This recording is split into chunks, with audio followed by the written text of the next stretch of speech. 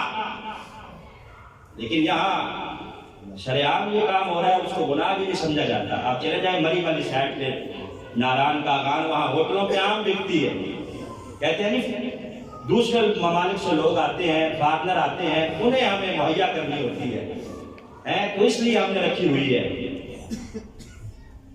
ذرا سا یعنی تھوڑا سا اگر فائدہ ہو رہا ہے دنیا کا تو وہ فائدہ دیکھ رہے ہیں، اور جو نقصان ہو رہا ہے وہ نقصان نہیں دیکھ رہے۔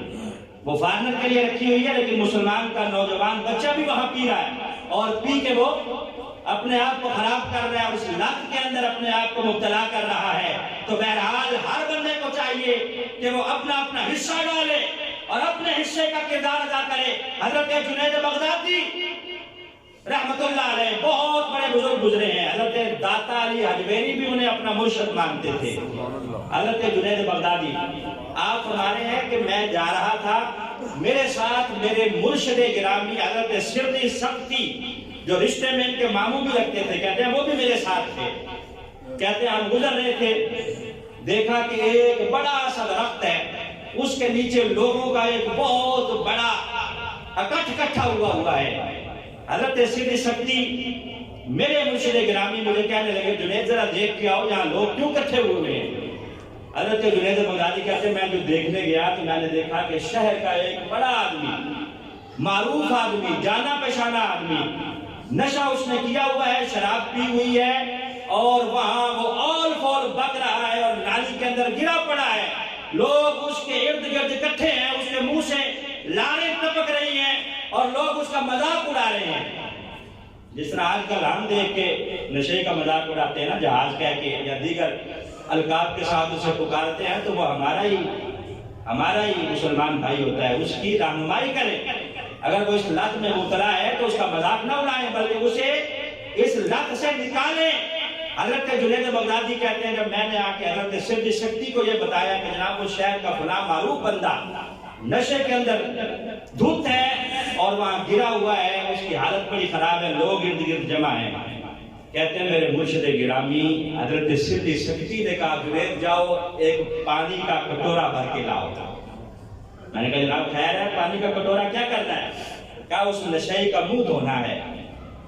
حضرت سردی سبتی بوڑھے ہیں، لاٹھی ٹیکتے ہوئے مجمع میں گئے، پانی کا کٹورا پکڑا ہوا، میں پیچھے ہٹ جاؤ سارے، کیوں اکٹھے ہوئے ہو، کیوں یہاں اکٹھ لگایا ہوا، جاؤ اپنے اپنے گھروں کو جا کے اپنا کام کرو۔ ظاہر ہے اس وقت لوگ بزرگوں کی بات مانتے تھے، لوگ ہٹ گئے، پیچھے ہو گئے سارے۔